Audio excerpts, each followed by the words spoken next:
గురించి మనం ఎన్నో విశ్లేషణలు చాలామంది దగ్గర నుంచి వింటూ ఉన్నాం, చూస్తున్నాం. కానీ ఇంకా ఎన్ని విశ్లేషణలు చూసినా కానీ బోలెడన్ని సందేహాలు వస్తూనే ఉన్నాయి.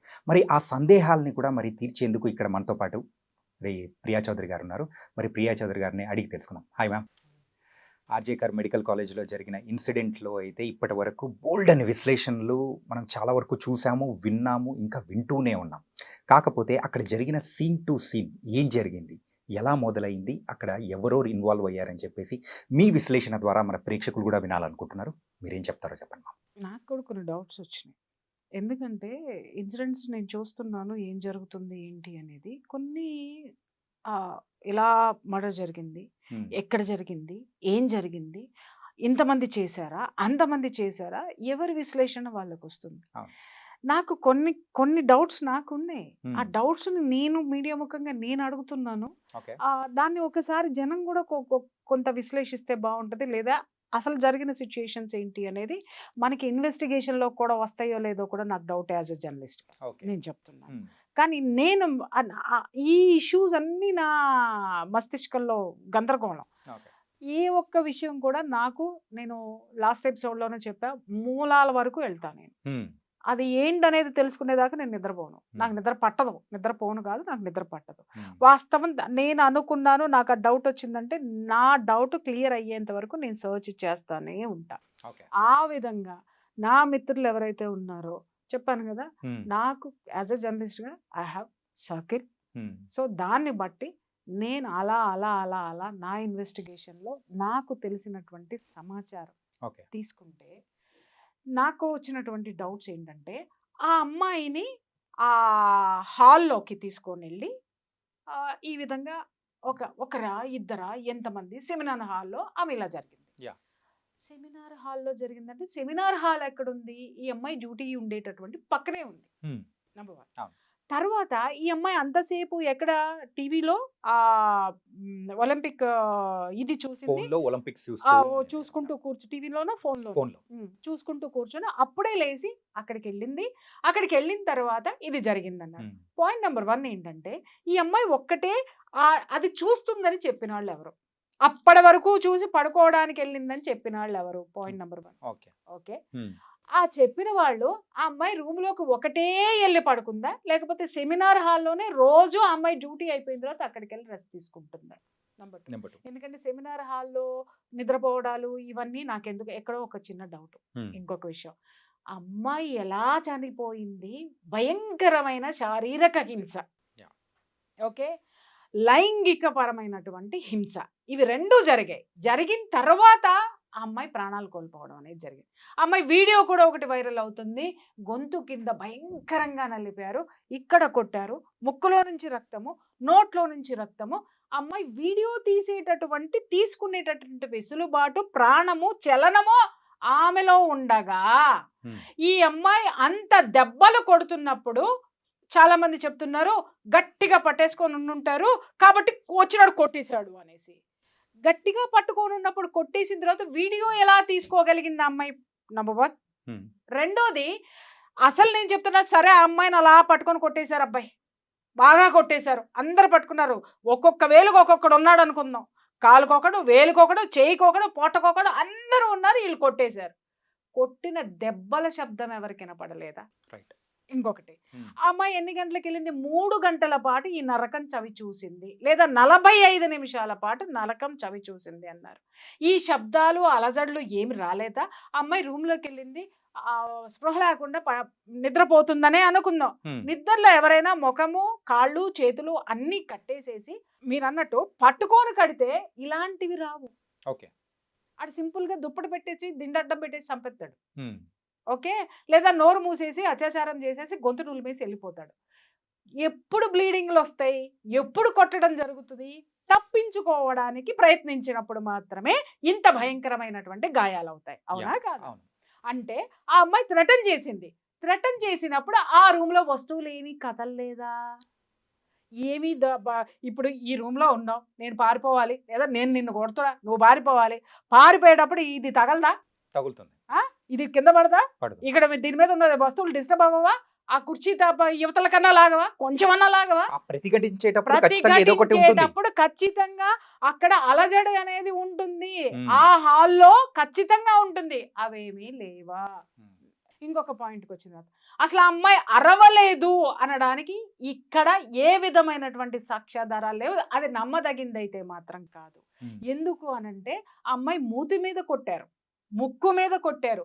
మూతి మీద కొట్టారు అనంటే ఎవడన్నా చేయి పెట్టి ఉన్నాడు అరవకుండా అంటే వాడి చేతికి తగులుతుంది, కానీ అమ్మాయి చేతికి అమ్మాయి మూతిలో నుంచి బ్లడ్ రాదు కదా. Yeah. అంటే మూతి మీద నుంచి చేయి తీసేశారు కదా, తీసేసినప్పుడు కొట్టినప్పుడు అమ్మాయి అరవాలి కదా, అరిచినప్పుడు బయట ఎవరికి వినపడలేదా? ఇంకొకటి వినపడలేదు అనుకుంటాను కదా, పగలపూట కాదే రాత్రిపూట పిన్ డ్రాప్ సైలెన్స్గా ఉంటుంది. ఇంకొకటి అది గవర్నమెంట్ హాస్పిటల్, ఉమ్. 24/7 ఏదో ఒక కేసు యాక్సిడెంట్లను ఇంకొకటనో వచ్చి పోతానే ఉంటారు జనం యొక్క అలికిడి ఉంటుంది. ఉమ్. ఈ అమ్మాయి డ్యూటీ చేస్తున్నటువంటి రూమ్ నుంచి ఆ యొక్క సెమినార్ హాల్ ఎంత దూరంలో ఉంది, ఆ అంత దూరంలో ఉన్నటువంటి సెమినార్ హాల్లో జరిగేటటువంటి ఈ యొక్క ఘర్షణ ఎవరి దృష్టికి రాలేదా?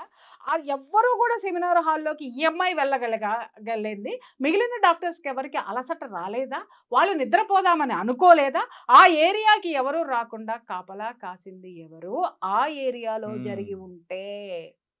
రైట్. దీన్ని బట్టి ఇంకొక డౌట్ ఏమొస్తుందంటే అసలు ఈ సంఘటన ఆ ఏరియాలోనే జరగలేదు అనుకుందాం, ఉమ్. అసలు జరిగింది. నాకున్న ఇన్ఫర్మేషన్ ప్రకారము ఈ అమ్మాయి ఈ హాస్పిటల్లో జరుగుతున్నటువంటి ఆ యొక్క డ్రగ్స్ దందా కానివ్వండి, ఆ యొక్క సెక్స్ స్కాండల్ కానివ్వండి, ఆ యొక్క ఆర్గాన్స్ ట్రాఫికింగ్ కానివ్వండి, మెడికల్ మాఫియా. ప్రతి ఒక్క దాని గురించి కూడా ఈ అమ్మాయి ప్రతిఘటిస్తూ వస్తూ ఉంది.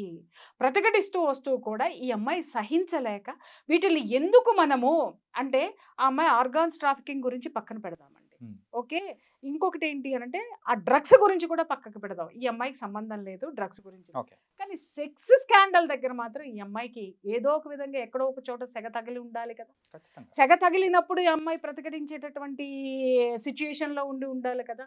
ఆ సిచ్యుయేషన్స్ ఉన్నప్పుడు ఈ అమ్మాయి స్నేహితులతోటి ఎప్పటికప్పుడు డిస్కస్ చేస్తూనే ఉంది.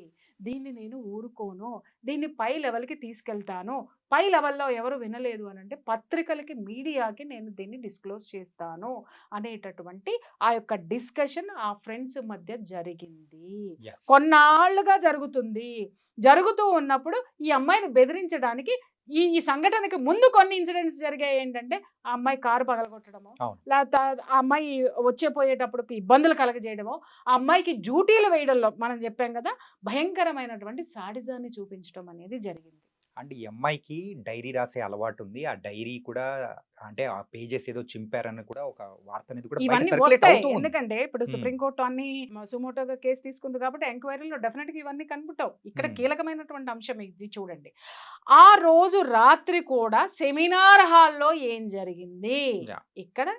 ఇక్కడ నాకు అందిన సమాచారం ఏంటంటే ఆ రోజు నైటు ఇదే ఫ్రెండ్స్ తోటి కూర్చొని ఫ్రెండ్స్ ఆ అమ్మాయికి అమ్మాయి ఇంకా సహించేటటువంటి సిచ్యుయేషన్లో లేదు, బరస్ట్ అయ్యేటటువంటి సిచ్యుయేషన్లో ఉంది, ఓపెన్ చేయడానికి సిద్ధపడిపోయింది. ఎందుకంటే ఆ అమ్మాయిని ఈ విధంగా కూడా మానసికంగా కూడా హింసించేస్తున్నారు. ఆ అమ్మాయి కారు అద్దాలు పగలగొట్టడం కానివ్వండి, ఆ అమ్మాయిని డ్యూటీ చేయడం కానివ్వండి, ఇంకొక విధంగా పరోక్షంగా చాలా చేయొచ్చండి. ఇవన్నీ చేస్తుండే ఇంకా అమ్మాయి ఇక నా వల్ల కాదు, నేను ఎట్టి పరిస్థితుల్లో దీన్ని సహించే ప్రసక్తే లేదు, దీన్ని ఎక్కడ డిస్క్లోజ్ చేయాలో అక్కడ చేసేస్తాను అని చెప్పేసి అని పట్టుబట్టి కూర్చుంటే ఆ అమ్మాయిని కూర్చోబెట్టి ఫ్రెండ్స్ ఒక ముగ్గురు కూర్చొని డిస్కషన్ ముగ్గురు మధ్య జరిగింది. నువ్వు బయటికి వెళ్ళకు, నువ్వు చెప్పకు, నువ్వు చెయ్యకు అని. ఈ అమ్మాయి వినలేదు. Hmm. కారణం ఏంటి అనంటే ఈ అమ్మాయి నేనే కాదు ఎంతో మంది ఉన్నారు, నేను ఎందుకు ఊరుకోవాలి, ఎందుకంటే ఈ అమ్మాయిలో పోరాడే నైజం ఉంది, Yeah. ఎదుర్కొనే శక్తి ఉంది, దమ్ము ఉంది, ధైర్యం ఉంది. కాబట్టి ఆ యంగ్ బ్లడ్ నేను దీన్ని సహించను, దీన్ని డెఫినెట్గా నేను బయట పెట్టే తీరుతాను అని అనేసరికి ఆ ముగ్గురు మధ్య ఏదైతే డిస్కషన్ జరిగిందో దాంట్లో ఉన్నటువంటి ఒక అమ్మాయి యొక్క బాయ్ ఫ్రెండ్ ఈ డ్రగ్స్ దందాకి, సెక్స్ రాకెట్కి, ఈ ఆర్గాన్స్ ట్రాఫికింగ్కి సంబంధించినటువంటి పర్సన్. అప్పుడు ఈ అమ్మాయి ఇది ఇది ఏ విధంగానూ లొంగట్లేదు, ఏమి చేయట్లేదు, ఇది ఓపెన్ అయిపోతానంటుంది, ఇంకా మా వల్ల అయితే కాదు, మేము చెయ్యాల్సింది చేసాం, మీ కర్మ అని వదిలేసింది. అక్కడ నుంచి ఏం జరిగింది స్టోరీ అనేది బయటికి రావాల్సి ఉంది. ఈ అమ్మాయిని ఆ స్నేహితులు ఎక్కడికైనా రమ్మనమని చెప్పి మరే చోటకైనా తీసుకెళ్లారా? నేను అదే చెప్తున్నా. హ్మ్. అప్పటి వరకు ఆ అమ్మాయి చూసుకుంటూ కూర్చొనుంది, వీడియోస్ చూసుకుంటూ కూర్చుందని చెప్పిన వాళ్ళెవరు? సెమినార్ హాల్‌కెళ్ళి పడుకోంది అని చెప్పిన వాళ్ళిద్దరిని కూర్చోబెట్టి మాట్లాడిస్తే హ్మ్. అసలు హంతకులు, అసలు హిస్టరీ, సీన్ టు సీను, మొత్తం సీన్ ఆఫ్ అఫెన్స్ మొత్తము సుప్రీం కోర్ట్‌కి వచ్చేస్తుంది. చేతిలో ఆ రిపోర్ట్ వచ్చేస్తుంది. అండ్ ఇంకొకటి ఏంటంటే వాళ్ళ డాడ్ చెప్పిన దాని ప్రకారము ఆ అమ్మాయి చనిపోయిన తర్వాత కూడా ఆ క్రిమేషన్ చేసే టైంలో కానీ ఆ రోజు మెయిన్‌గా చెస్ట్ డిపార్ట్మెంట్‌లో ఎవరైతే ఉన్నారో వాళ్ళ స్నేహితులు కానీ ఎవరైనా కానీ వాళ్ళ తల్లిదండ్రులకు కూడా మినిమమ్ హ్మ్. సహకరించలేదంట. అదే చెప్తున్నాను కదండీ! మినిమమ్ అంటే మినిమమ్ కూడా సహకరించలేదంట. సహకరించలేదు అంటే ఎంత భయభ్రాంతులకు గురి చేశారు? లేదా ఈ అమ్మాయి మీద జరిగేటటువంటి దాడి ముందే అందరికీ తెలిసిపోయిందా? సహకరించలేదు ఇన్ ద సెన్స్ ఏంటంటే, ఆ ఘోరాన్ని వీళ్ళల్లో కొంతమంది చూసి మిగిలిన వాళ్ళకి జారేసి ఉండొచ్చు కదా! యాహ్! అంటే ఎవరో ఒకళ్ళు చూసారు. ఎవరో ఒక ఇద్దరు చూసారు. ఆడపిల్లలే చూసారు. లేదా మగపిల్లలు తోటి డాక్టర్స్ చూసారు. తోటి మెడికోస్ చూసారు. చూసిన తరువాత భయంతోటి సహకరించలేదు. ఇక్కడ మనము ఎవరిని అందరిని తప్పు అని అనొద్దు. లేకపోతే అందరిని ప్రాణభయం చాలా మందికుంటది. అక్కడ అకృత్యాలు ఎందుకు బయటికి రాలేదు ఇన్నాళ్ళు అనంటే ప్రాణభయంతోటి ఎవడు చెప్పలేదు. అవును. నాకెందుకులే అని ఉదాసీనతతోటి ఇంకొకడు. రైట్. నేను చదువుకొని బయటికెళ్ళిపోతే నా డిగ్రీ సర్టిఫికేట్ నాకొచ్చుదిలే అని లొంగిపోయిన లొంగనటువంటి అమ్మ, సర్టిఫికేట్లు తీసుకొని బయటికెళ్ళిపోయినటువంటి వాళ్ళు, నాకెందుకులే అనుకోని వెళ్ళిపోయినటువంటి వాళ్ళు, స్వార్థంతో వెళ్ళిపోయిన వాళ్ళు ఉండొచ్చు. స్వార్థపరులున్నారు, ఉదాసీనులున్నారు, భయంతో భయంతో ఉన్నటువంటి ఉన్నవాళ్ళున్నారు. పిరికి వాళ్ళు ఉన్నారు. వీళ్ళందరి మధ్య ఆ కాలేజీ సక్సెస్‌ఫుల్‌గా 23 సంవత్సరాల నుంచి ఇదే దందాలు నడుస్తుంటే, చివరికి ఈ అమ్మాయి నోరు విప్పి ధైర్యంగా ముందుకొచ్చి, "ఎన్నాళ్ళు భరిస్తాం మనం సిగ్గులేదా?" అని చెప్పేసని అడిగినందుకు, పగడ్బందీగా పక్కా స్కెచ్ తోటి పక్కన ఉన్న ఫ్రెండ్స్ యొక్క సహకారంతో. సహకారంతోటే ఇది జరిగింది. వాళ్ళని వదిలేసి ఎవడో దారిన పోయేవాడు బ్లూటూత్ పెట్టుకొని లోపలికెళ్ళాడు. బ్లూటూత్ జారిపడిందని వాడు రాయల్‌గా వచ్చి, నన్ను సంపుతారా సంపుకోండి." అంత దౌర్జన్యం చేసిన వాడు అలా మాట్లాడ్డాడు. వాడికి ఏంటి అనంటే వీళ్ళందరితోటి వాడికి సంబంధాలున్నాయి. హ్మ్. ఇది ముందే ప్లాన్ ప్రకారం జరిగింది. వాడిని "అరె! నువ్వు పోరా ముందు నువ్వు లోపలికి పోరా తర్వాత మేము బయటికి తీసుకొస్తాం" అన్నారు. ఎందుకంటే వాడికి కూడా ఆ జీవన పోరాటం అంతా కూడా ఏంటంటే లాటరీ అన్నమాట వాడికి. రైట్. నలుగురు భార్యలు వాడిని వదిలేసిపోయారు. ఒక ఆవిడ చచ్చిపోయింది. ముగ్గురు పారిపోయారు. వాడు ఎక్కడో చోట ఏదో ఒక నీడన వాడు బ్రతకాలి. వాడికొక ఇది కావాలి కాబట్టి ఇలాంటి ఇంత నేర చరిత్ర ఉన్నవాడు కూడా పోలీసింగ్‌లో ఉన్నాడు అనంటే, ఇలాంటి వాటికి పనికొచ్చేటటువంటి వాళ్ళు ఉన్నారక్కడ. పెట్టుకున్నారక్కడ వాళ్ళని.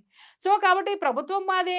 నేను ప్రభుత్వంలో ఉన్నాను. నా చుట్టూ వీళ్ళందరూ ఉన్నారు. వీళ్ళందరూ కాపాడతారు అనుకోని వాడు చెప్పినటువంటి విషయము ఇక్కడ జరిగింది. హ్మ్. అప్పుడెప్పుడో మనం ఒక సీన్ చూసాం. బావ కళ్ళల్లో ఆనందం చూడటానికి నేను చంపేసాను అనంగానే వాడెక్కడో చచ్చిపోయాడు చూసారా? హ్మ్. వాడికి సంబంధం లేదు. కానీ ఒకడు ఎట్లా బలైపోయాడు? యాహ్! ప్రలోభము. లేకపోతే వాత్సల్యము, ఫ్రెండ్‌షిప్ ఏదైనా ఉండొచ్చు. ఎ ఒక హంతకుడికి ఎప్పుడు కూడా పాపభీతి ఉంటుంది. ఒక హంతకుడికి ఎప్పుడు కూడా ప్రాణభయం ఉంటుంది. ఎంత కరడుగట్టిన వాడైనా సరే, ఎక్కడో ఒక చోట వాడి ఫేస్‌లో అది చేసిన దారుణానికి వాడికి సంబంధించినటువంటి ఛాయలు వాడి కళ్ళల్లో కనిపిస్తాయి. చాలా రేర్‌గా ఉంటాయి. నాకేంటి నేనెందుకు చేశాను పర్వర్టెడ్ నేచర్ ఉన్నటువంటి వాడిలో ఉంటాయి. వీడు పాల్గొనలేదా అనంటే వీడు భాగస్థుడే. యాహ్! చచ్చిపోయిన తర్వాత మానభంగం చేశాడో, బతికున్నప్పుడే మానభంగం చేశాడో, లేకపోతే అత్యాచారం చేశాడో, ఏం చేశాడనేది తర్వాత విషయము. బట్ వీడు అనేటటువంటి వాడు ఏంటి అనంటే దాంట్లో ఒక చిన్న ఆటలో అరటిపండు అంటారు చూసావా? హ్మ్. వాడు అలాంటి క్యారెక్టర్. కానీ స్కెచ్ ఏసింది మాత్రము ఈ అమ్మాయిని దొరకబట్టింది మాత్రము ఈ అమ్మాయి ఇంత భయంకరమైనటువంటి రాక్షసత్వానికి గురవ్వడానికి ఆ అమ్మాయి చుట్టూ ఉన్నటువంటి స్నేహితురాళ్ళు మాత్రమే. కావాలంటే రేపొద్దున ఇన్వెస్టిగేషన్‌లో ఇవన్నీ సుప్రీంకోర్టు, సీబీఐ నిగ్గు తేల్చాల్సినటువంటి విషయాలు. ఎందుకంటే ఒక ఆడపిల్ల చుట్టూ కనీసం పని చేసే దగ్గర ఫ్రెండ్స్ ఉండరా అమ్మ? ఆడపిల్లలు ఉండరా? లేకుండా ఉన్నారా? ఉంటారు. ఖచ్చితంగా మగపిల్లలు ఉంటారు. లేరా? ఉంటారు. లేకుండా ఉన్నారా? ఈ స్నేహితులే కర్త, కర్మ, క్రియ. ఏది ఈ సంఘటన జరగడానికి. హ్మ్. చేసిన వాడెక్కడున్నాడు అనేది వాడు బయటకొస్తాడు. ఇంకొకటి మేజర్ ఏంటి అనంటే ఈ హాస్పిటల్ మొత్తం ఎవడి చేతిలో ఉంది? అది యొక్క ది గ్రేట్ కళానిధి మేనల్లుడి చేతిలో ఉంది. హ్మ్. కాబట్టి మేనత్త అక్కడ కూర్చున్నప్పుడు పరిపాలన మొత్తం వీడిదే కదా! ఎందుకంటే ఆవిడకి పిల్ల లేదు, పీసు లేదు, సంసారం లేదు. ఆ తర్వాత వారసుడిని నేనే అనుకున్నాడు. వాడు చేసుకుంటూ వచ్చాడు. సో, తిలా పాపం తలా పిడికెడు. ఇక్కడ ఒక ఆడపిల్లని భయంకరంగా పొట్టన పెట్టుకున్నది సాటి స్నేహితులే. ఇంకా ఇక్కడ ఒక కీలకమైనటువంటి విషయం నేను ప్రస్తావించాను. Yeah. ఇలాంటి ఇష్యూస్ జరిగినప్పుడు ఆడపిల్లలు పేరెంట్స్కి చెప్పరా? ఆ అమ్మాయి అంతకు ముందే ఒత్తిళ్లను ఎదుర్కొంది, మానసికంగా ఒత్తిళ్లను ఎదుర్కొంది, పేరెంట్స్కి చెప్పలేదా అనే క్వశ్చన్ చాలా మందికి రావచ్చు. అలాగే మెడికోస్ కూడా పడుతున్నటువంటి మానసిక క్షోభ పేరెంట్స్కి చెప్పట్లేదా అంటే చాలా మంది చెప్తారు. కానీ పేరెంట్స్కి కనిపించేది ఏంటి? రెండు. ఒకటి ఆ అమ్మాయి తెచ్చుకునే సర్టిఫికెట్, రెండోది వీళ్ళు కట్టినటువంటి డబ్బు, ఖర్చు పెడుతున్నటువంటి డబ్బు. అమ్మా కొంచెం నీకెందుకు, కళ్ళు మూసుకో, ఇంకొక సంవత్సరం అయితే అయిపోతుంది, ఇంకా 2 సంవత్సరాలు అయిపోతుంది, ఇంకొక వీళ్ళు అనుకుంటున్నారు సంవత్సరానికి ఎన్ని వారాలు ఉన్నాయి? 52 వారాలు. 52. ఓకే, సంవత్సరం ఒకటే కానీ దాంట్లో 52 వారాలు ఉన్నాయి. ఎన్ని రోజులు ఉన్నాయి? 365 రోజులు ఉన్నాయి. ఎన్ని గంటలు ఉన్నాయి? 24x365 అవర్స్ ఉన్నాయి. 300 అంతకి ఇంటూ 60 సెకండ్స్ వేసుకోండి. సెకండ్కి ఈ బిడ్డ ఎంత నరకం అనుభవిస్తుంది అక్కడ అనేది పేరెంట్స్ తెలుసుకోవాల్సినటువంటి అవసరం ఉంది. ఇక్కడ చాలామంది పేరెంట్స్ అమాయకులు అనుకోవాలో మూర్ఖులు అనుకోవాలో తెలియదు. డాక్టర్లు అనిపించేసుకోవాలి మా పిల్లలు, డాక్టర్స్ చదవటం తప్పని నేను అనట్లా. అక్కడ జరుగుతున్న వాటిని మీ పిల్లలు ఎప్పుడైతే చెప్పారో, చెప్తున్న తల్లులు చెంగు దోపి హాస్పిటల్కి వెళ్ళి చెడుగుడు ఆడుకోండి. నా బిడ్డకి ఇలా జరిగిందా, కొడకల్లారా సంపుతా మిమ్మల్ని, నరుకుతా మిమ్మల్ని.